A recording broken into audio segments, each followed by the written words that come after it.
We good to go? All right. Ryan. Nice. Hello. Ryan Bock. Yes. What's going on, man? Not much, here with my man Calvin. Yes, you got a guest with you, And I and brought a special guest. this is a little different for us today too, because we're all masked up. Yeah. You know. It's a little different. Yeah. Not for me, but For me, for you. and well, For Calvin. Calvin He is doesn't usually wear the mask. No, he's like, yeah. it's got a Okay. nice shot. Have a nice look. This at is like Calvin. some real Wilson. It's the thing that knives esque. are made of. So what's up, man? So what's up? Let's get into who you are, man. We know each other, obviously, but I want to get to talk about your artwork and stuff. Okay. And We could do that. well, because it's funny because like the first episode we touched on the whole Cypher League thing and how I knew RIDIN and how that happened. I think we're gonna go into that eventually, but I just realized like I don't even really know you like that. So give me a little background, like where you even from? Actually, I don't even know. I'm serious. Like I was thinking about it today. I was just like, you're so mysterious, bro. Give me a little rundown, man. I was actually born in California. Yeah. But I moved like every 3 to 5 years. Yeah, to the gotta States. keep talking to me. Oh, okay. I'm sorry. No, you're good, I man. moved every 3 to 5 years to Yeah. the States, so I'm really from like I can't claim anywhere. Yeah. What had you moving from all this place? My dad would get a different job, and we would go. Yeah. Yeah. Literally every 3 to 5 years, my whole life until. Were you like an Army kid? No. Air Force kid? No, but it's funny because my mom's dad was in the Air Force, so she was used to already like moving all the time. Yeah. So then like for her it was just kind of like normal to move. Mm-hmm. But yeah, I spent time in California, like I said, Connecticut, Texas, Yeah. Chicago, New York. I've been kind of all over. I've lived many lives. Yeah. What as does they your dad say. do? He works in marketing. Marketing. Yeah, All right, so cool. different companies. And then you started getting into art. I Yeah, assume I mean, from your stuff that I see. Yeah, I've been doing art for forever, so that's my bread and butter, if you will. But yeah, I'm a visual artist for those who don't know, and painting mostly. Yeah. And I do like a lot of gallery shows, stuff like that. And generally fuck around, you know, but in a serious way. Serious way. What got you into it? I mean, you say your dad was in marketing. What was your mom an artist? Was anybody in your family an artist or what? My mom's side, yeah, actually, my grandmother made Calvin. Yes. Oh, okay, yeah, you were saying, yeah, Yes, we'll talk about this in the 70s, right? Yeah. So your grandmother was an artist? It's a very weird story. I'll tell you the story. So basically, apparently, my mom in high school was in love with Calvin Klein. Okay. And my grandmother, her mother, was like, oh, poor girl, she's never going to be with Calvin Klein. He's gay, So she made her a life-sized plush Calvin Klein. I think there's some parts of the story that I'm not privy to, you know what I mean? Okay, so how was this presented? Well, basically, I would, when I was a kid, I would go over to my grandparents' house, whatever. Yeah, and it was just sitting and hanging in the corner somewhere? Yeah, he had like his own room, and as a kid, I'd be like, yo, that's Calvin's room. Yeah. There's no way in hell you're going to get me to go in there. Like, Calvin he's terrifying. He's really frightening. Yeah, I mean, if I walked into a room and if he had the ski mask on and I was just sitting in the corner, everyone. I probably would get a little shook. Without the ski mask is even worse, bro. Yeah. He scares everyone. It's hilarious. But yeah, so anyways, I kind of grew up with like this weird thing at my grandparents' house. Yeah. And then I was in high school in Dallas, in Texas, and it was like around Halloween time, and I got like a big box from my grandmother. So I'm like, oh, okay, weird. I open it up, and Calvin is just shoved in this box with like a child's pumpkin costume. Yeah. Like black Sounds like tights. the intro to like a nice little scary movie. A horror movie. Yeah. Yeah, and then that's basically when the horror movie started. He's just been chilling with me ever since. When did you take full custody? That was it. She just That was sent it? to me in a box. Okay. And I was like, oh, okay, I guess like Calvin is mine now. Yeah. Passed the mantle down, and now Has he's it come with any extra attachments? Anything No, but I will say, I don't want to get too raunchy.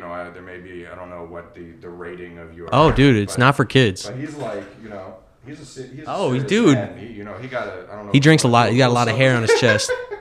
He had some Hennessy back. Did you wait? Did you draw abs on him too? No. That's all That's my his grandmother, natural? man. Yeah. That's just, she you know, She really went for it, the man. workout regimen is all from her. you And know? so what is it made? What is it made of? He's fabric. He's plush. You know, he's a stuffed. What's up, man? Yeah. Give him a little. You know, careful. He will give you a little touch. Yeah. You know, like he's a little. You know what I'm saying? Yeah. He's a little touchy. And do you bring this guy with you everywhere? Not everywhere. When is he allowed out of the house? It really just depends on the scenario. You know, I mean. But he's had some wild times. At one point, he was like really in disrepair because he was like crowd surfing. You know, he was kind of getting crazy. Yeah. So I had to. A couple years ago, my grandmother came for Thanksgiving. She had to, you know, reattach. You know, fix him up like Woody. Yeah, exactly. What did Woody lose again? He lost his arm. I don't know. I don't remember. Yeah, I think it was his arm from trying to hold on for dear. There's been like 6 movies, so I'm sure. Well, he's gone now, isn't he? Different. Did he die? Yeah, I think he died. I think they got rid of him. I haven't seen the last Toy Story. Don't fucking ruin. Damn. I don't know if that's true. I don't know if that's true. I haven't seen it. Spoiler I don't know alert. if that's true. I haven't seen it. So okay, so tell me some more about how you like got into doing the art that you're doing now, because it's interesting to me too. Because I am horrible at arts and crafts, bro. I hated art class with a passion when I was a kid. I had ADD, ADHD, or whatever. Still have it, I guess, because it doesn't go away, right? Yeah. And I used to just be in there like, when's PE? When's PE? When's PE? When's PE? PE? I want to run around. Yeah. I just always had a proclivity for it, you know. Yeah. Ever since I could pick up a pencil, I've just been drawing, and I guess at one point I made like a conscious decision to pursue it. I went to an art high school, and I was actually a child actor as well. Whoa. Not many people know. Wait a second. Theater. I wasn't in any movies. You can't. No, it doesn't. Hey, well, we still got to hear about it. But keep going. On the art. So going into this art high school, I was like, okay, am I gonna, there were like different clusters, like dance, visual art, acting, or theater, music. So going into that school, I was like, okay, I got to sort of choose, like, am I gonna be an actor? Or am I gonna do visual art? And I picked visual art. Yeah. It was the wrong choice, but here we are. Well, was like, were your skills like, was it one of those situations where maybe like when you were younger and you were drawing, and your parents were like, they noticed how good it was, or people were around you were noticing how good your artwork was, and that made you kind of take it to the next stop? Yeah, I guess I got like a decent amount of like attention at a young age, but I think for me, I just felt more confident. Yeah. In visual art, and I don't know. Acting is like, it's a little weird. It's a little weird, but it's in a good way. Too, it's man, like only. I mean, it is. It's. I mean, it says it for itself. Only certain people can be good actors, right? It's it's a hard profession. That's true. But I was like, listen, not to brag or anything. But let me, so let's talk about this. Were you in like Gap commercials? Were you in Oshkosh Bagosh? No. Who acts in a Gap commercial, first of all? Dude, like, kids, is that bro. acting? Yeah, like the one on the TV. When they're like running around. They're acting like they like the clothes? Yeah, they're acting like, it's like, oh, look, we're having fun with our parents. No, I was like theater. I was like, I had some lead roles. I was Ichabod Crane in Sleepy Hollow. Okay. You know what I'm saying? I've seen Sleepy Hollow. Ichabod Crane is the main guy. The headless horse? It's not the headless horse. It's the guy who gets chased by the headless horse. Oh, okay. The doctor. What was he? What was he in Sleep? What was Johnny Depp in Sleepy Hollow? That's a Tim Burton version. Yeah, it's like a whatever. That's fine. Tim Burton is a whole nother. Yes. I was John Proctor in The Crucible. You seen The Crucible? That's in the movie version. That's Daniel Day-Lewis. That'll give you a sense of the skill that I brought to in eighth grade. Yeah, but The Crucible is pretty crazy play to do in the 8th grade. Were people hyping you up? I don't know. I could never. I was really bad at learning the lines. So like I ended up just improvising a lot. Yeah. Which ended up pretty good. It was okay. Maybe I was a little gassed up. I don't know, but clearly not gassed up enough because I didn't pursue it. Yeah. As a career. I mean, it could have gassed me up more. It's interesting. I took an acting class in college, simply because I like did radio in college too. So I thought, I guess it really worked. I guess it did work, but it used to be so embarrassing, bro. I used to be like in these classes. It is. It's super embarrassing. It's hard. It's hard. It's very hard. And I took this class because I was like, oh, maybe if I take an acting class, it'll help me out with radio, like college radio. And even though you're not even on camera, I just was like, oh, maybe it'll just help me. Yeah, you need the persona. And yeah. Bravado. Dude, I'll never forget, man. There was this girl I had a major crush on, and her and I got to be partnered up for this one play. I wish I could remember the name of this play, dude. But there was a scene where I would like I was like sent out to the sea on a boat, and the boat was like a janitor cart, and we like covered it with like a table. And we had to like improvise, right? Yeah, bootleg. Yeah. And so I'm like, I had to pretend like I fall off the boat, and I turn into a seagull at the end. I don't know if that makes sense, if that rings any bells play wise. A seagull. I don't know. Like, and I had to like, I literally had to like lay on the floor and like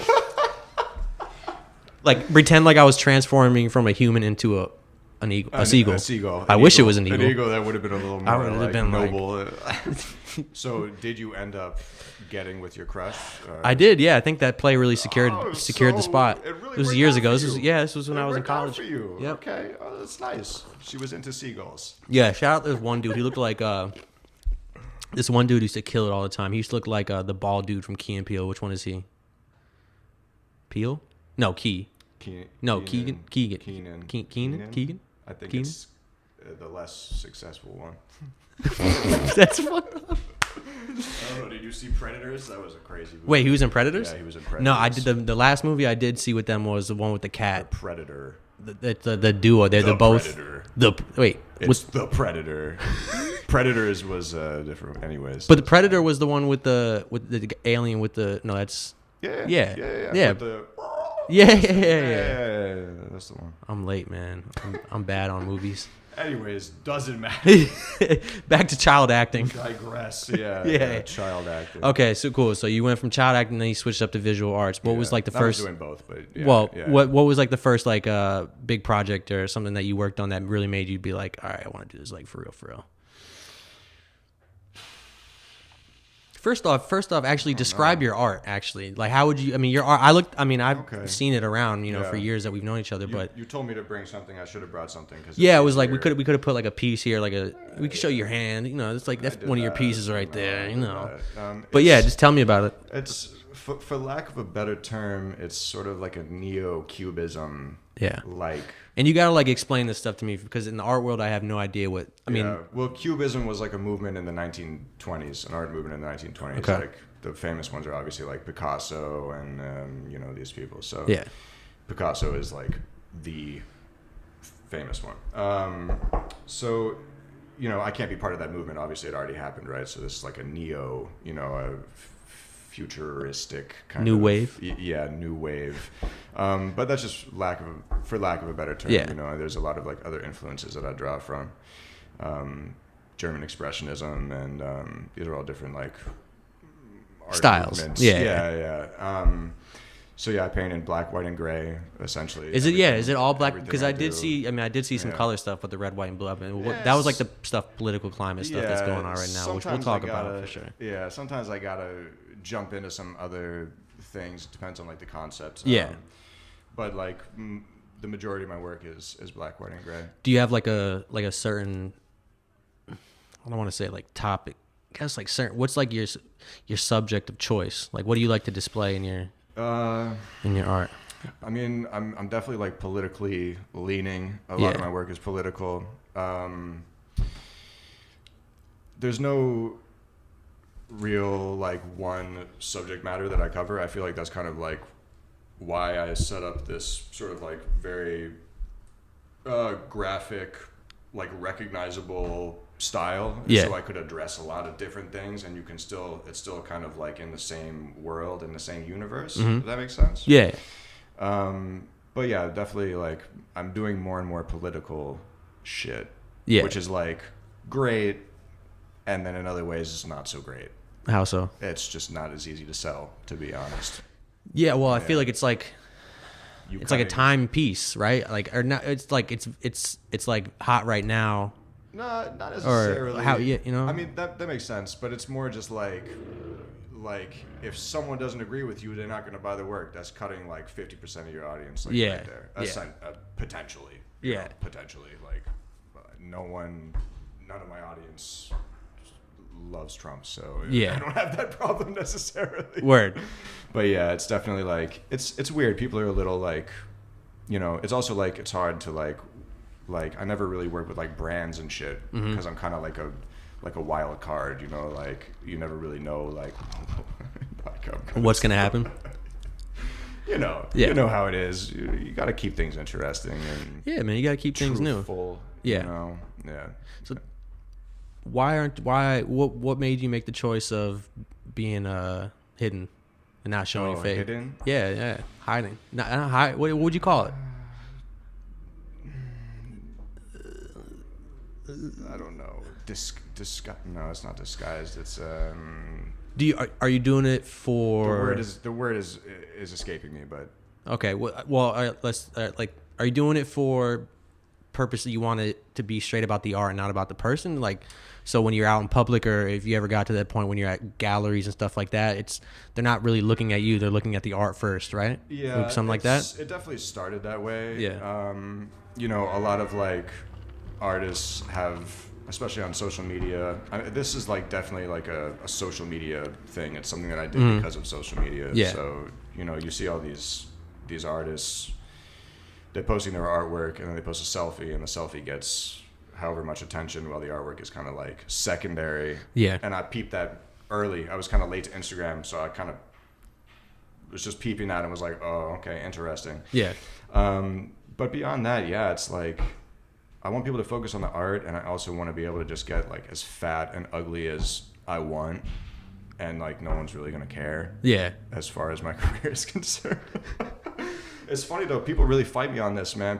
A lot of people are like, "Yo, you need to show your face." Yeah. Like, well, I think that you got to keep riding with it. Nah, I'm not gonna crack. But actually, no. I'm just saying you got to keep riding with what you're riding with. Yeah, You know what I mean? Like, yeah. But also, I don't know. It's tempting, It's also like, as much as I say I don't care how fat and ugly I get, I'm getting up there. I'm getting old, so what I'm saying, I might want to show the goods before it's too late. I don't know.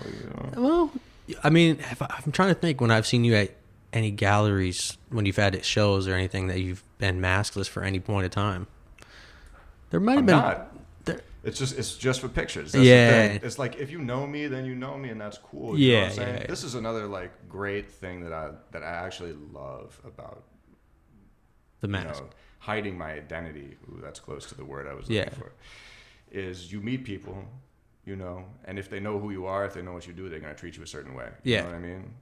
This way, I meet people, they have no fucking idea. I could get a much better read on someone, a more realistic read on someone, first impression, than if I were, showing my face to everyone. Yeah. And everyone knew who I was. Yeah, and it adds like a bit of mystique. You know what I'm saying? It's mystique. Mysterioso.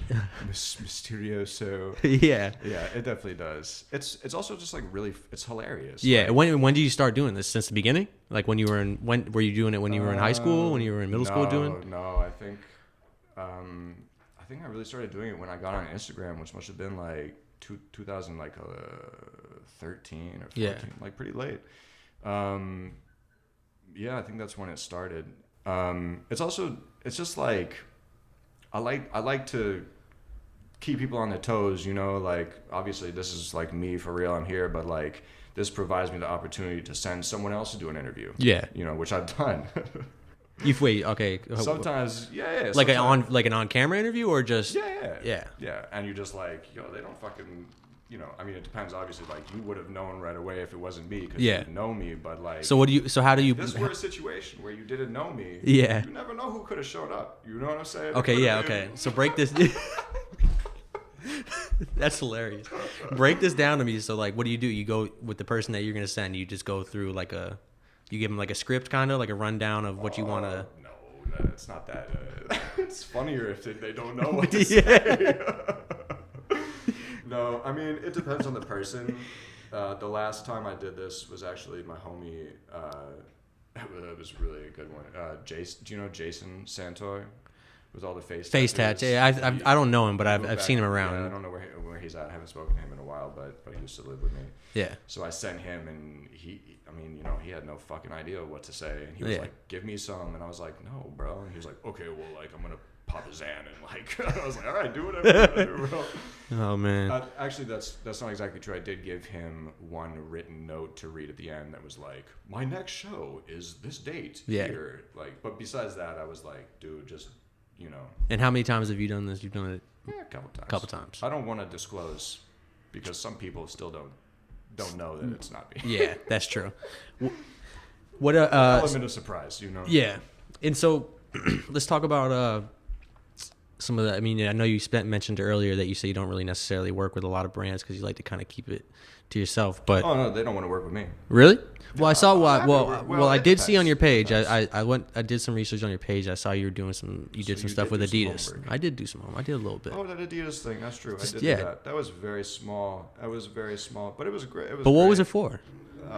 It was for some like small like regional soccer tournament, and they had like I don't know 12 different teams or something that competed, and they needed like 12 separate little emblems for each team, and then like a jacket for the winner. Yeah. I have done some work with brands. And what are some of the other ones? Brands, hit me up because I'll do the work. Yeah, I mean we gotta. I'm gonna have to add. Your information is gonna obviously be on here, but we gotta. I wish we would have had the photo. I wish we had a picture just to hang right there. Would have been nice. We would have made it happen next time. Yeah. So, but what? Okay, so digitally place it, maybe. A little digital magic. What do you think it is that pushes brands away? I think it's just because it's a wild card. They look on my page. I don't show my face. My work is like. But why do you think why is it important that the artist shows who they are? I don't know. I think people want. Well, no, I do know. I think a lot of.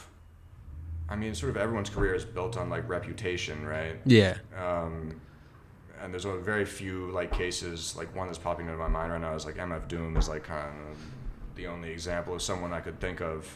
Yeah. That does shit like this, and he does that too. I seen him in concert, and it was not him.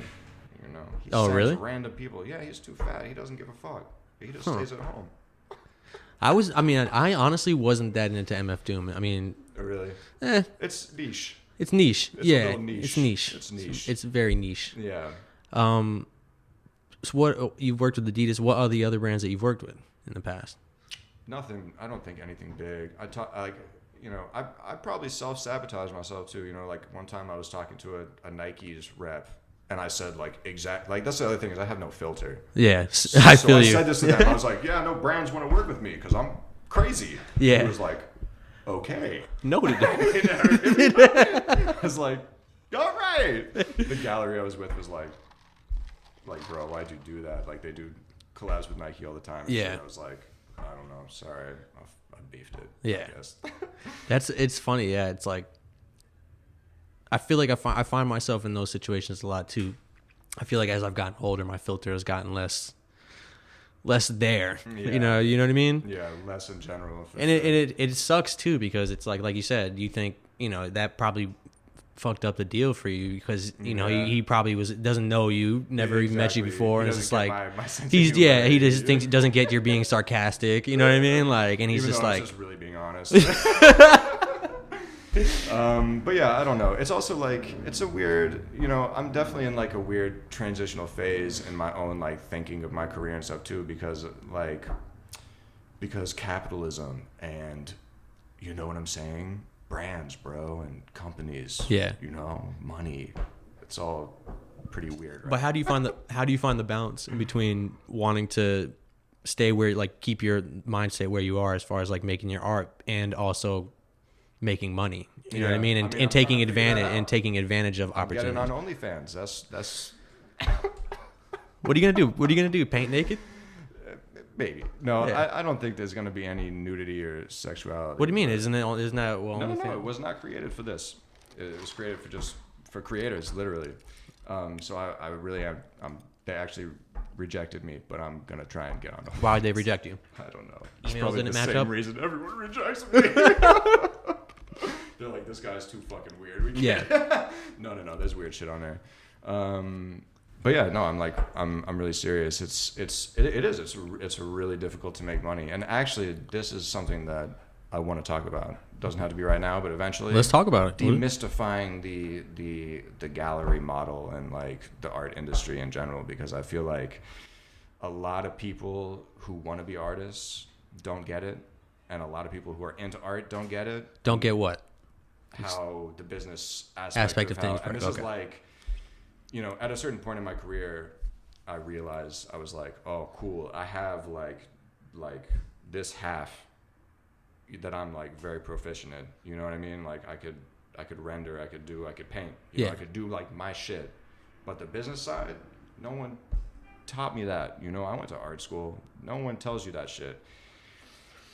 So the past couple of years, this has been like a big focus of mine, is like figuring out the business, because I think a lot of artists get shafted. Pardon my crudeness. This is the great thing about podcasts. We can just say whatever the hell we want, dude. I can swear? You can swear, dude. The whole time. You can curse, bro. Great. Fuck. Good to know. Whoa. Fuck. But yeah. It's so yeah, I've been putting like maybe too much energy. I don't know, but it's an aspect that interests me. I'm also interested in business, and it's kind of like risque for like, or not risque, but like kind of frowned upon for artists to be like outspoken about the business. Yeah, like I probably get blacklisted for this interview if I'm not already blacklisted. But. Yeah. So it's interesting, you know. You're like the Russ of art, bro. I might be the Russ of art. I might be I don't like that, but I guess that's fine. He makes money. You know what I'm saying? Yeah. But it's the same thing, and it's cool. Like I like to compare it to the music industry. Yeah.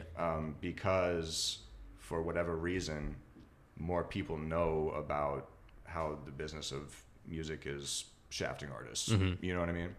And by the way, like everything I say is like it's not negative towards like any of the galleries that I work with, because these are like I work with the galleries that I work with because they're like my people that I know, my friends, and they're young. Mm-hmm. And I'm like, I'm with the shit with you. You know what I mean? Yeah.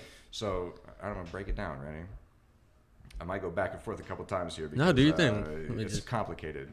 So this is the first thing that people don't know. When you're selling artwork through a gallery, you're splitting it 50-50 with them.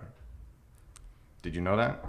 I mean, I automatically in my head, I could assume that there must be some sort of split. I mean, a split, but 50-50. 50-50, yeah, that kind of blows my mind. That's a lot. Crazy. That's industry standard. Yeah. So, again, cool. Like, the people I work with, one, I know them. I want them to get paid. I like to work with them. Yeah. It's a partnership more than anything. They support me. I support them. And I go into their space every single time I do a show, and I fuck their whole space up. Yeah. So they pay for that 50%. Yeah. You know what I'm saying? Yeah. So that's one. A lot of like young artists, I feel like, don't realize that. They want to be with galleries. They want to do. I'm like, yo, sell the shit on your own. If you can. If you can. Yeah. And you have the ability to, but not everybody is capable of doing it. You know what I mean? It's of course everybody has the same ability, but there is like a tier, like a movement up in tier. Of course, like you get the cosign of a gallery. Yeah. Like a gallery will open doors to like more serious collectors. And galleries serve like a purpose. You know what I mean? Like I'm not bad mouthing galleries actually at all, but it's the overall arching system that to me I'm struggling with. You know. So here you go, 50%. Now, once you sell artwork to a collector, that's who, you know, serious collectors. I'm not going to mash them all into one category, but a lot of people buy artwork because it's an investment. Yeah. You know, you hear Jay-Z talking about, I bought a Picasso or whatever, or I bought a Basquiat and now it's worth this much more, you know. So the way that it works is a lot of collectors will buy work, they'll wait for the artist to pop off, and then they'll resell the work. Yeah. Now, even if you don't pop off and your price point stays the same and they want to resell your work, they're making double what you made. They're making double what you made. Wow. So that's number one, right?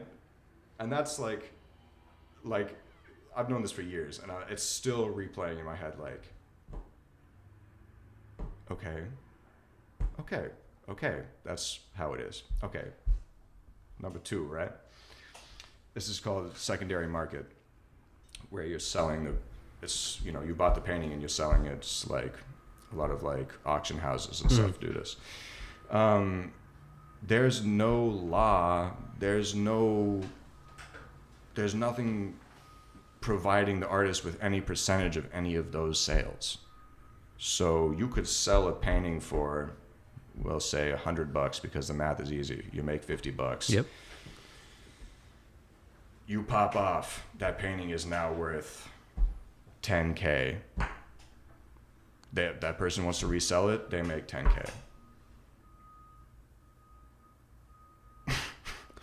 Yeah. It's interesting to think about. You know, even musicians, right? You get a record on the radio, you get a record streaming, whatever. Like, I don't. Well, isn't it? Well, you get royalties. Maybe I'm hearing this backwards. So wait.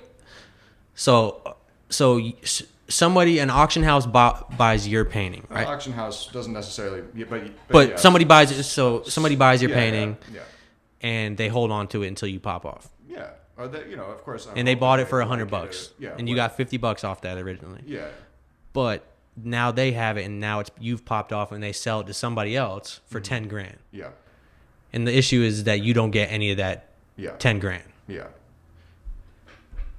See, I can see both sides of that though. I can too, and like my dad yells at me about this all the time. He's like, "I bought it. I can do whatever the fuck." That's I what. want Yeah, with that's it." like what my head is like. It's that's like fair, but yeah. something just doesn't say like. It's hard for me to accept. No, I can imagine, like, because I mean, as a creator, yeah, I only am making 50% of the value of my work ever. Yeah. And I will never see any more money from that. It's not like music if you have your license, you know. You get something. I mean, I don't know exactly how royalties work, but like, even if it's not big, you get something. Yeah, you know? You'll keep getting it. Jesus Christ, consistently. Yeah. Couldn't even say the word for a second. And I'm not the only one that like feels this way. You know, like Christie's, which is a big auction house, who have some friends there. They just did a big show, like a Black Lives Matter show, and they had like a great curator come and curate it. I forget her name, but she created a contract that said, you're going to buy this work. If you ever resell it, that's what I was going to say. Pay. That's okay. That's what I would assume. I would assume that like when you sold your piece, there would have to be some sort of contractual agreement on royalties if that painting was to be sold later. But still, that kind of is like, it's not like asking for a lot too, right? Like, we're talking about. I mean, obviously, this is what kind of percentage hypothetically would you talk about it getting? I think that contract. I don't know for sure, but that contract might have been like 15%. Okay. You know, it's not like.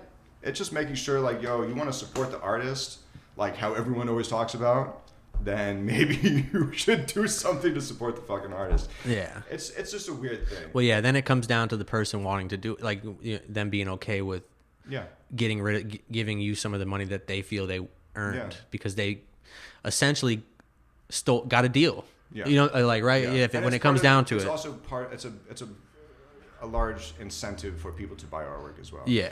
So it's a self-perpetuating thing, and listen, I'm also like, I'm not an expert. I'm still learning about this. Mm-hmm. I might be crazy. I might get blacklisted. Don't blacklist me. But like, I'm running this back all the time in my head, and I'm sitting here like, how the fuck am I supposed to make money? Yeah. How the fuck am I supposed to? And it's crazy. It's weird. It's weird that you have to even think about being blacklisted because it's like, why can't I just voice my opinion, bro? Like, why does that have to?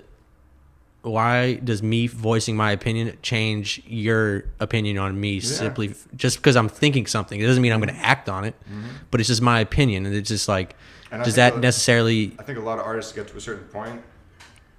They get real quiet because of this, because they're like, oh, I don't want to fuck up my money. Like, and I get it. I'm not fucking up my money because I'm not really making that much money. So, you know, like, I'm okay. But, you know, like, but yeah, it's an interesting thing to think about. And on top of all these other things, it's like, you know, Instagram is Instagram is so important for like visual artists, you know what I mean? And like the algorithm fucks you on Instagram all the time, and it's like okay, so I'm providing all this free content that people are consuming and enjoying, and I'm still not making any money, so time to get on OnlyFans. That actually, I mean, now that we had this whole conversation, it makes sense. Yeah, you know, but you gotta have a twist though, bro. The twist is the OnlyFans. I feel like the twist is the OnlyFans. The OnlyFans is the twist. Because people are like, "Oh, you're an artist, get a Patreon," and I'm like, "Who the fuck's gonna get excited when I tell them I'm gonna get on Patreon? Yeah, no one's gonna get excited about that." You know, OnlyFans is like the contemporary, the 2020 of, you know, it's more exciting. Yeah, it's more interesting. It's more risque. You know, potentially. Shit, man, bro, you can become like the Bob Ross of OnlyFans, bro. You're the second person that said that to me today. Literally. The Bob Ross of OnlyFans. That's what I'm going for, you know? Maybe. I mean, I don't know if I want to do that, but you know. I mean, I can't imagine if you grew out your curly hair, like a curly fro. I don't know if my shit would do that, to be honest. I would have to get a perm. I think he got a perm too, though. Actually, I think that, interestingly enough, he started the show with that hair. Yeah. Then he was like, I'm kind of done with this look. And the producers were like, nah, you got to keep it. You better keep that shit. Keep that shit curly. And he did it, you know?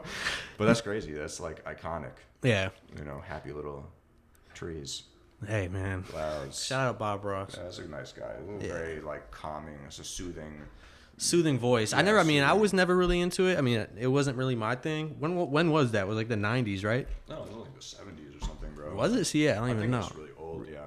Yeah. 80s, like 70s and the 80s starting like spewing Hennessy at you. Bro, it's all good. The Hennessy makes you do wild things, man. It does. It really does. So let's touch base, because I feel like we're gonna go into like the whole political thing with your artwork stuff. But before that, I want to touch, because I feel like I've seen you on like Instagram having discussions about like the climate, not politically, but like with everything going on in the world, like coronavirus, things like that. Mm-hmm. How are you like dealing with this? How are you going through all the motions? What are your feelings on this? Coronavirus? Just everything, like where everybody is. Not even just coronavirus, just. Yeah. I just seem like I feel like you would have like some points to make on that. Yeah, I don't know. For me, the whole thing is kind of like rough. Because I have like some OCD tendencies, and I have some like fear of like contagion, and germs and stuff like that. So like just on a personal level, it's like it really freaks me out. Mm-hmm. And like if we weren't drinking Hennessy right now, I'd probably be like a little uncomfortable, you know, just because of like I don't know, you know what I'm saying? But like honestly.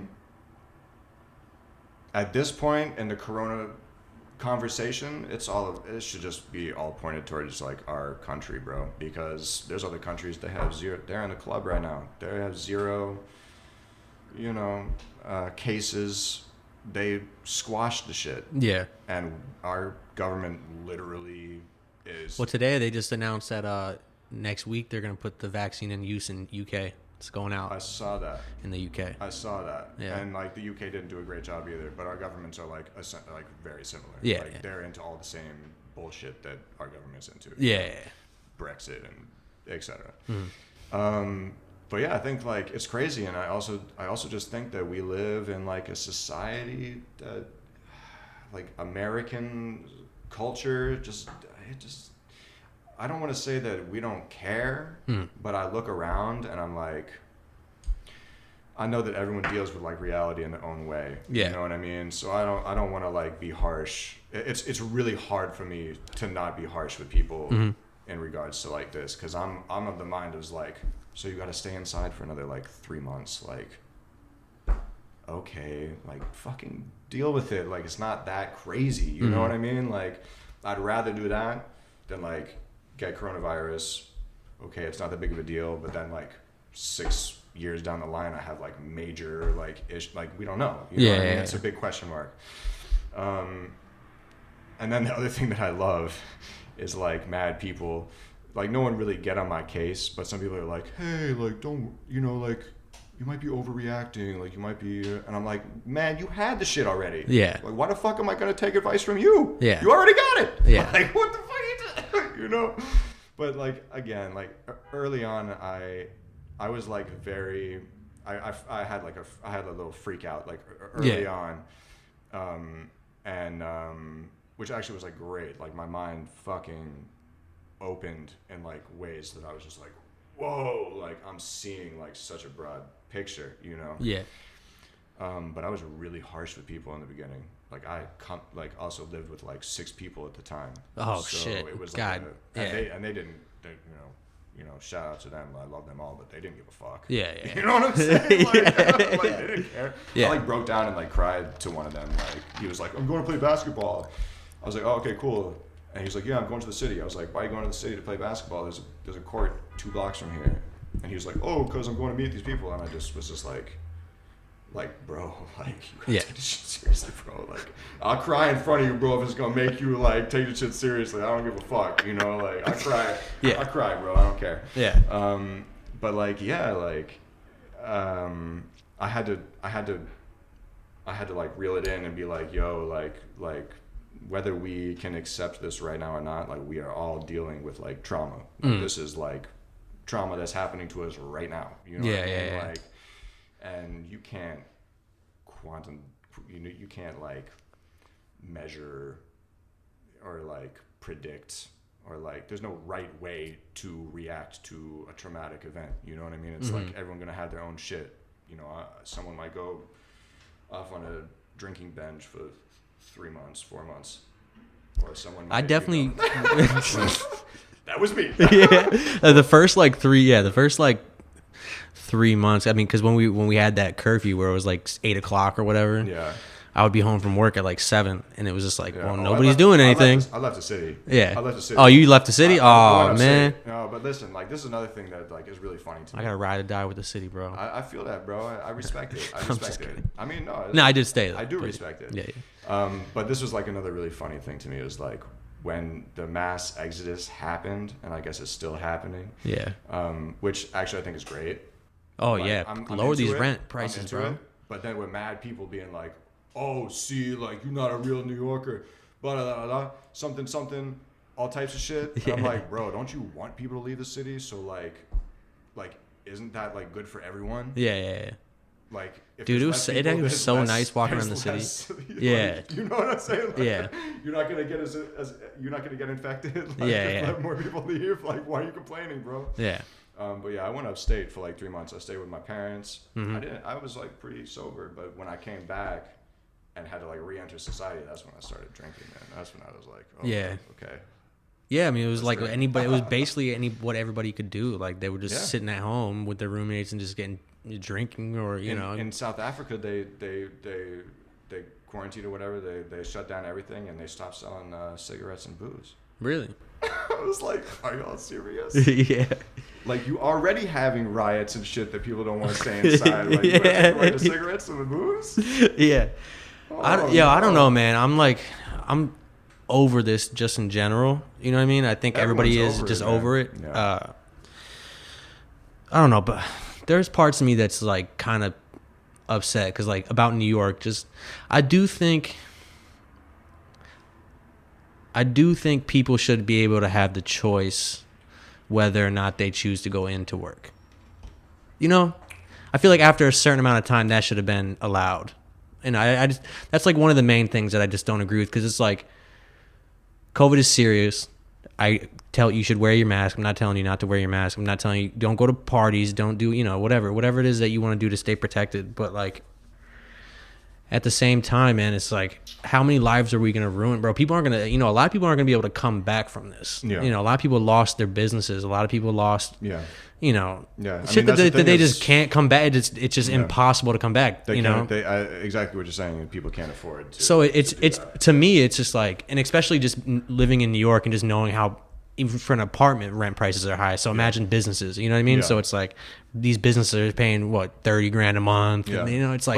But here's the thing: is if the government did what it's fucking supposed to do and paid everyone to stay home like they want us to, then this would not be a fucking issue.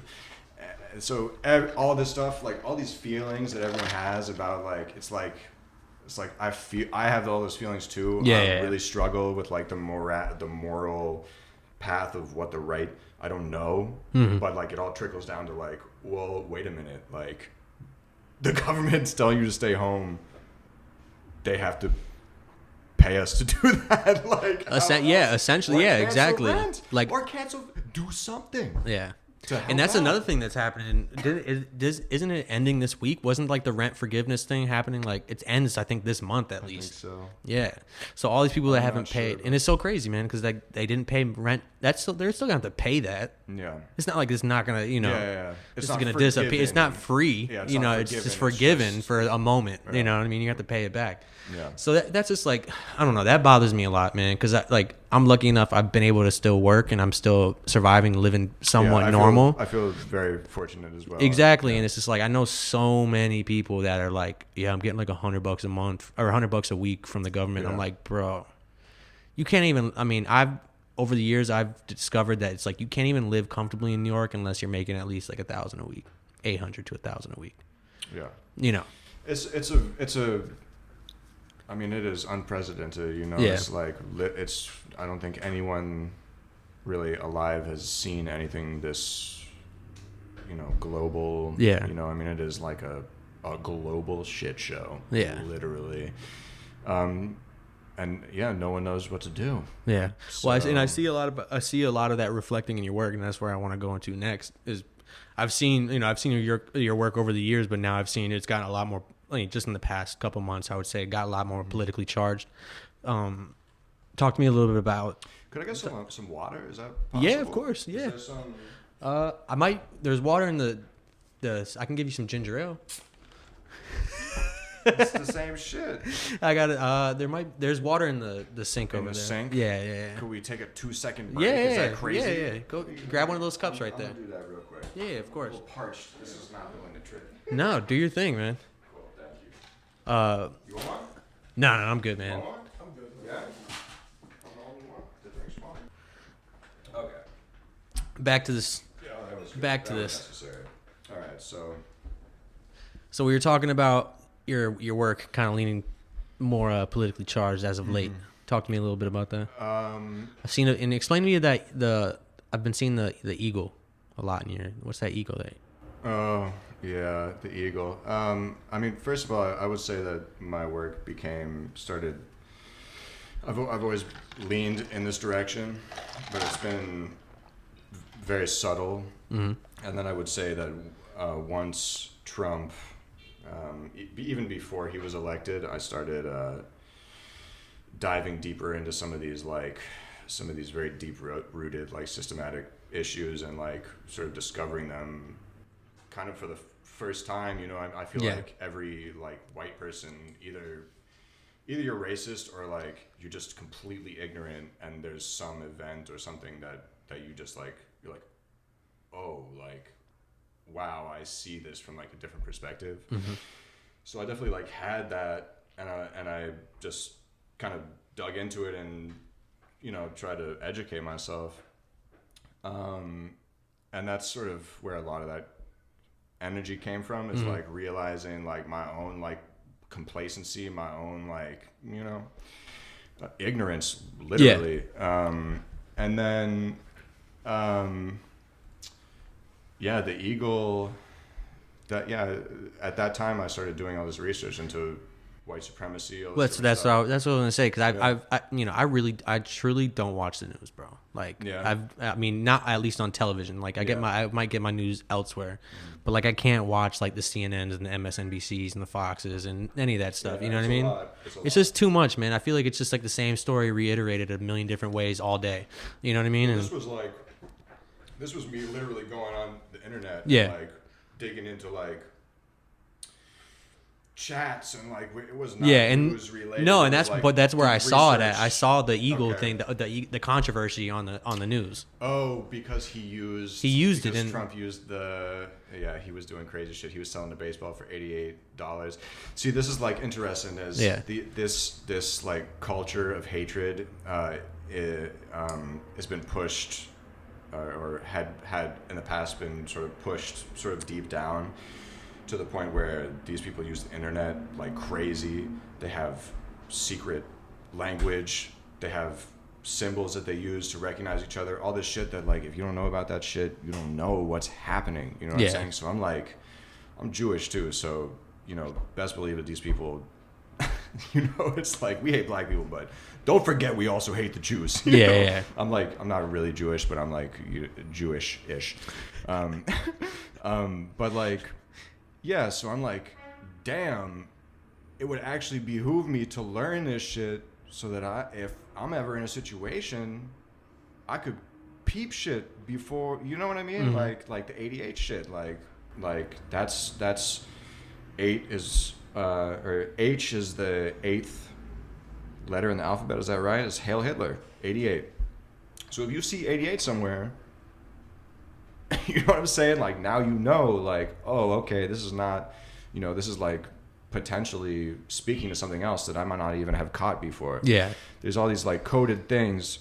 And I was mad. I peeped that shit and Trump shit mad like early, because I was doing this research and had done some of this research. And again, it was so blatant towards the end that he was like, you know, he was like pandering to these people to this like this hatred, and I think now a lot of these things are more common knowledge, which I think they should be. Yeah. You know what I mean? Like, we need to know these things. You know what I mean? As unpleasant to speak about as they are, or to think about or whatever, it's like, yo, this is reality. And if it's going to make us safer to know about these things, then by all means, like, learn that shit, because it's serious. How do you find a balance between sharing that information in your art? How do you, or even just in general, when you're talking with others? It's a very fine line to walk, and I'll say, thank you. I'll say that I'm still figuring that out. Yeah. Early on, right before Trump was elected, I made these like massive paintings. As one of them was the eagle. The eagle. I posted a bunch of. Was it the color? The one in color? Exactly. Or? Yeah. So I made these paintings. Just a splash. Thank you. That's good. Thanks. I made these paintings, and again, this was like, I have this like problem where I'm like a couple steps ahead in these type of things. So like, I'm presenting these things to people in like a really shocking, big, in your face way. Yeah. And that may or may not have been the right approach. I'm still not sure, but basically I made these massive paintings. I brought all these people in that didn't know me to do like a critique, to talk about the work. And they came in and they were just like, you can't do this. Why? They were like, you're racist. And I was like, oh, what? Because... So for you calling out what you see in the presidency, like, I think it was just the way that I did it and the way that I spoke about it it's just, there's a, you know, like, you can't. I think it goes back to the non having a filter thing, you know what I mean? Just like speaking what's. Yeah, potentially. Yeah. To me, it was like super important. And it was like a exploration of like symbols of hatred, in American culture. Yeah. And following those back all the way to the root, like the eagle, like, you know, the eagle, we use the eagle, right? It's on the passport, it's on our emblem, our like national emblem. Germany uses it, the Nazis used it. You trace it all the way back to ancient Rome, who conquered, like, you know, the entire known world. Each legion had like a golden eagle, and like they would like, yo, if like the legion fell, like, they send motherfuckers in there not to save people, to get the fucking eagle. You know what I'm saying? Like, the golden eagle, but we need that back. Like, you know? Like, literally, there's, like, movies and shit about that. I'm pretty sure. But, like, so you trace it all the way back to these, like, okay, so, like, eagle is, like, a predator. Like, okay, so I understand, like, why. Well, it's a predator, but it's also a scavenger. It's, like, you know. Yeah, I can see just, I mean, take all political stuff out of it, I can see the eagle being like, it's like this majestic bird, and like, you know, I get the ideal. Why you would want to emulate that as a nation, as a culture. Yeah. But it's really interesting to for me to trace that back and to learn like, oh, like we still emulating this like imperial this imperial nature, you know. Do you think it was the red, white, and blue? Do you think it was that? Because I just started thinking when you presented the eagle, the fact that you painted it red, white, and blue.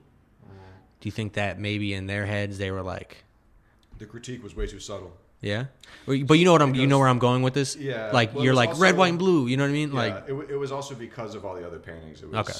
You know, it was in context. So they were like Ku Klux Klan paintings, and like, you know, it was heavy. It was like really heavy shit. But the eagle, for instance, like the critique on my side was too subtle. It was, you know, we depict the eagle with its head pointing, I forget if it's the left or the right, but towards the hand that carries the olive branches, which symbolize peace, right? Yeah. So we're supposed to be a peaceful nation. Okay. And then the other hand is there's arrows, which represent war, right? So, okay, we're peaceful, we're inclined towards peace, but we'll fuck you up. You know what I'm saying? So all I did was turn the eagle's head. So if you didn't know the symbology behind that emblem, then that would go right over your head. You wouldn't even notice. Yeah. Yeah. You just That's so subtle. So they just saw Big Eagle.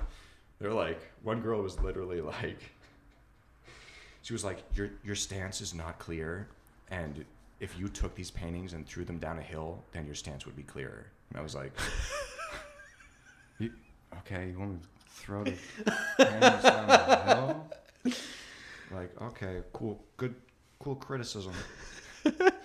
Anyways, they were like they were grad students, like Cooper Union. Shout out to Cooper Union. You know, he's my boy. Yeah. I don't know if that's like a person or not, but it's cool. But like, you know, they weren't ready for it, but also I wasn't ready for it. Yeah. And I after that I retracted. I was like, ooh. Did make you second guess your stuff? Yeah, I gotta reapproach how I'm gonna talk about this with people, because, you know, it's a lot. It's a lot to, like, you know, it's like the Bushwick graffiti, like, are you helping or are you hurting? You know what I'm saying? Like, and that's crazy, because even on a micro level, that's so true. Yeah.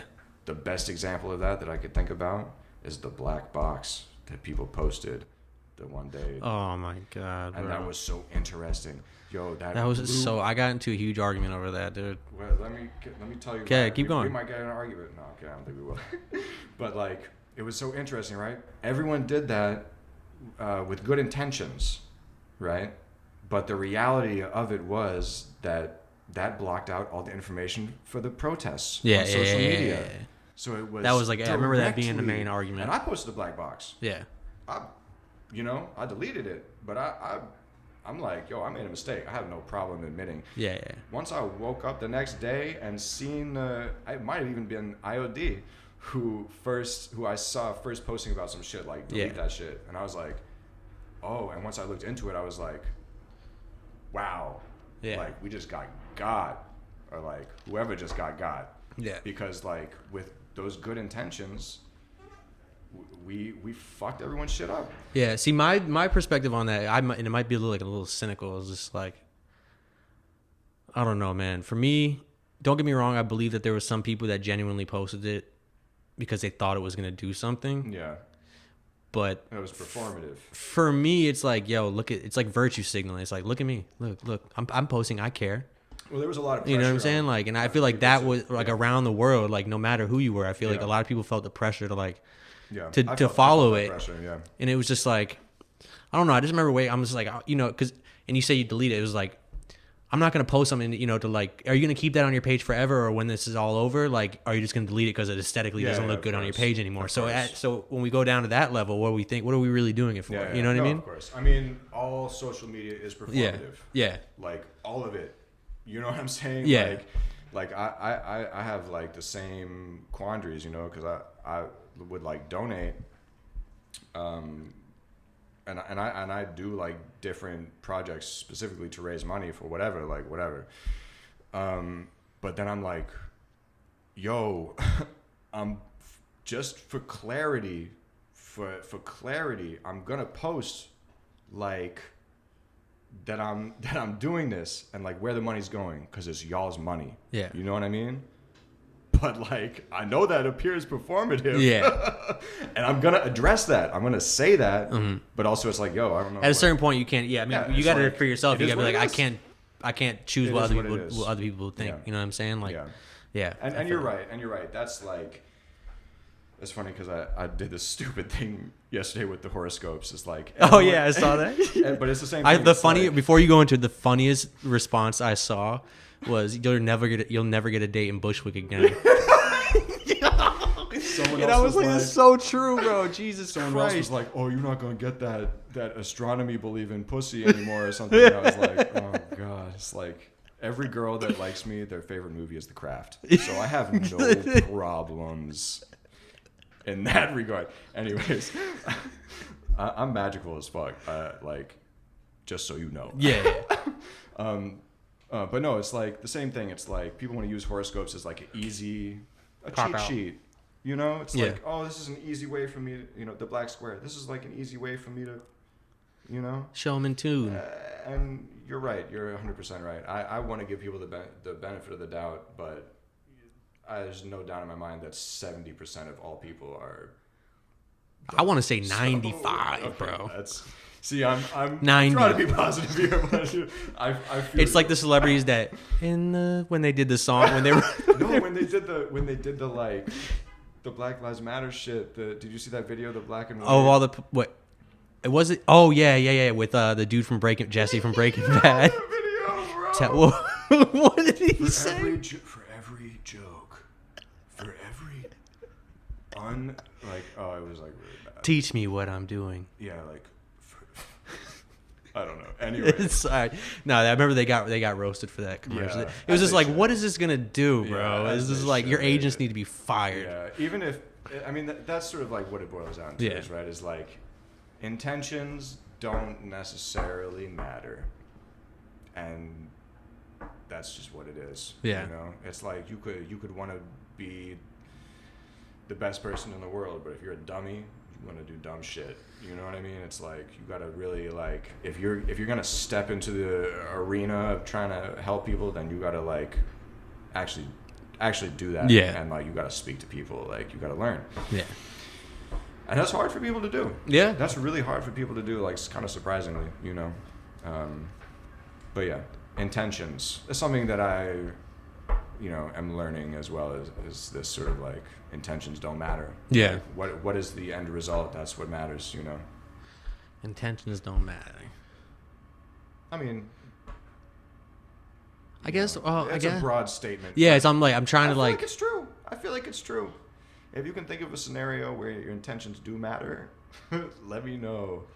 I guess it's true. I guess it's true because you're saying it doesn't matter to the other person or to yourself. It doesn't matter. Like the end result is what you have to worry about. Is what comes into the world, right? Yeah. I don't know. Good intentions are not enough. It's not enough anymore. Yeah. Maybe it's never been enough, and that's why the world is fucked up. Yeah. If we could all survive off of good intentions. Dude, I feel like I've gotten so cynical over the years, bro. I'm super cynical, bro. I just feel like it's impossible. I feel like it's just like it's like impossible to it's impossible to control everybody, correct? Like, right? Yeah. And two, it's mentally exhausting for me to think about trying. Not necessarily think about trying, but like my effect on trying is like the people that are immediately around me, right? You guys, my family, people who are like in my life, you know what I mean? People who I can actually have an effect on, you know what I mean? But I can't be worried about not that I don't want to say I can't be worried, but I just like, it's hard to be on this, we all need to be together and come together as a nation and stuff like that. It's just like impossible to me because it's just like, how do you get 7 billion people to think the same way? It's like you can't. Yeah. You're right. It is an exercise in futility. Yeah. To some extent. It's hard, man. I'm super cynical as well. But I'm also like, I lean towards positive. I guess it kind of depends on the day. Yeah. And how much Hennessy I've had, but you're right. It's not possible. Humanity is destined to fail, in my opinion. Well, it's like, it's not even that. It's just like, people live their lives by, like, are so stressed. I know people that are so stressed because they're like, the nation, we're so separated and we're never going to come back together. And I'm just like, you're leaving too much stuff to be disappointed by, you're leaving too much space to be disappointed. But if you're worried about the people that are, the people that you can affect around you and, and effectively and immediately, you know what I mean? I see what you're saying. It's easy to get overwhelmed by the larger picture. Exactly. And all these things do happen at home, right? In our own minds.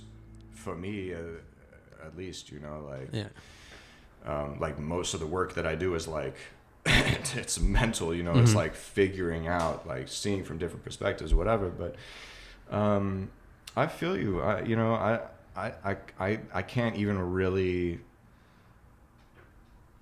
like fight you on that. Yeah. I can't. Yeah. It seems near to impossible. I do think that, like, despite opposition and hardship, I do think that things are getting better. But also, like, the planet's dying, so it doesn't matter. Yeah. like I'm guessing, I don't know the math, but I'm guessing, like, we're getting better like this, and the planet is like so, like, you know what I'm saying? It's like not, it doesn't really matter. It's crazy, man. I do think I think it's important to talk to people that you don't agree with. I think it's important to be exposed to people that you don't agree with. Yeah. And that's like here or there. Well, I think an issue with that right now, now is like either you agree with me or you're the enemy. Yeah. And I feel like that's like, well, it's like it's door is shut. Like your art, like it's black and white. They forget about the gray area. You know what I mean? Like, and I feel like that's like the biggest piece missing for a lot of people is just. It's true. It's where do you draw the line, where you're willing to entertain someone else's opinion. And I don't know, for me it's like, if your opinion is about something that's not about you, then shut up. Yeah. It's like, you know what I'm saying? Yeah. Like, and it's just in some regard, like if you're like not trans, then like why do you care what trans people, like, let them do whatever the fuck they want to do. Like, if you're not gay, then why would you want to restrict gay marriage? Like, what's the problem? Like, what does it really affect? How does it really affect? Married or whatever. I just don't get it. I don't get, so for me, a lot of those things is like when you start imposing on other people's like happiness or like whatever, like, then for me, I start like shutting down. And I'm like, I kind of just don't want to hear what, you know what I'm saying? Like, we could argue forever and whatever. But you're right. There is always a gray area. And yeah, in the beginning, I was trying to talk to Trump supporters. I was hitting them up, trying to. So there's no winning to them. There's no, and I'm not even speaking on political stuff. I'm just saying there's no winning with talking to somebody about something that they're dead set on. You know what I mean? Very rarely can you change somebody's mind. Unless you could, I don't know. Sometimes you could drill through. Yeah. But you're right. It's hard. Difficult. It's rare. It takes time. I think I think it's easier to plant a seed in someone's mind and hope that they figure it out themselves. Yeah. And I have people around me that are like argumentative on, or they go back and forth with people on Facebook and stuff about politics and stuff. I can't even go on Facebook. And it's just like, I just don't. What bothers me the most is I don't think people are actually realizing what it's doing to their mental state. Yeah. You know what I'm saying? It upsets you. It upsets you, yeah. and people are getting so numb to it that they don't even realize it. It's like, yeah, I'm gonna post something, and I hope somebody comments on it. I hope somebody says something. It's like you're waiting for somebody. It's tough to, for me because I love to debate. Yeah, I love to like get into it. But my thing is like debate in person, bro. Like you can't debate with somebody over the internet. Yeah, it doesn't work. Stop putting, you know what I mean? Stop arguing over social media. Yeah, it's like, what is stakes? There's nothing. Yeah. If you were debating with someone in person, you could smack them in the face. Yeah, things could happen. Things could physically happen. You could get smacked. You know, like end of the day. No, it's definitely true. But yeah, there was a point where I was just like, I'm wasting energy doing this. Yeah.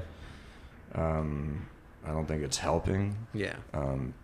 They were like, some Trump supporters were like, "Whoa, you're really like calm and like it's nice to talk to you for like a liberal." And I was like, it's because I'm not really a liberal. Like, no party affiliation. Yeah. I'm chaotic good. You know, I'm not like.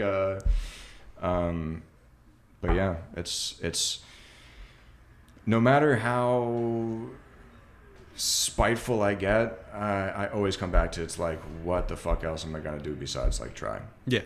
What else is there? That's really all we can do. Yeah. I mean, if I'm not trying, then I start feeling bad about myself, and like there's no reason for that either. You know. Yeah. So gotta at least try, and it can be fun. Yeah. It can be really like interesting. I think I've learned more from people that I disagree with than I have from people that I agree with. Yeah. You know, even if it's like bad shit, where I'm like, whoa, I don't want to know that. But yeah. No, it's true, man. You gotta speak to everybody. Yeah, I think it's important. Yeah. So what's next for you, man? What do you got? You got any shows coming up? Or you got any galleries? I mean, it's tough with this fucking pandemic, man. Yeah. I had. We're in December now. I was supposed to be in Paris last month for an exhibition, which has been pushed back like twice now. It's hesitantly slated for May, I think May next year. What? It'll happen eventually. I'm not like worried about it happening, but I need it to happen. Yeah. You know, sooner than later. And then I have a show. Oh, that show in Paris is with Ground Effect. Shout out Ground Effect Gallery. They're great.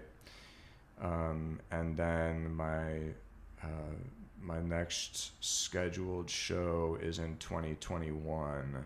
Or no, I'm sorry, 2022. We're talking like I've never scheduled nothing this far. That's so crazy. Yeah, with Key Smith Gallery. Okay. In Manhattan. I have like a lot of different other projects that I, am working on. Some of them may happen, some of them may not happen. That's like the name of the game. You have a website? I have where a people website. can go. Do you have a website where people can buy your stuff? I don't. All my sales happen like in person or through a gallery, and I think it's better that way. I'm dealing with, like original, like one of one. It's not like merch. It's not like, even though I actually am about to drop some merch, so look out for buy some merch. You know what I'm saying? And stuff like that is great. I like to do stuff like that, but really my main focus is the artwork, is the original the original artwork. That's like really what I care about. Yeah. And buying art is super personal. People are spending, a lot of money on something. And there's a lot of like trust involved. There's a lot of like, people want to like know you. You know, it's probably another reason why people are like, you got to take the mask off. And I'm like, man, like just come get a coffee with me. I promise I won't wear the mask. Yeah. And like, Yeah. But like, yeah, it's a very personal thing, and I like that. I like that. It's like I know where this piece of artwork that I worked like super hard is. I know where it is. I know who has it. I could call them right now, and be like, how's my painting? Yeah. Or whatever, like that's the name of the game. So. Word. Yeah. Well, shit, man. Yeah. I want to thank you for coming in. Yeah, thank you. Thanks for Cheers having me. on one Finally. time. I didn't have to fight you to get in. No, That's hey, right. we talked Look about at it, man. We that. talked about it for a couple of days. And you wore the best the whole time. I'm proud of you. I know. I'm not gonna sweat it out, man. I'm not gonna lie. I feel like this is the right thing because last time I was in here, nice. last time I was in here, we were. It was like we turned the AC off and I started sweating. I was like sweating. Dude. This like stops everything. It's like keeps me good. You know. Yeah, and the Hennessy helps Yeah, too. for sure.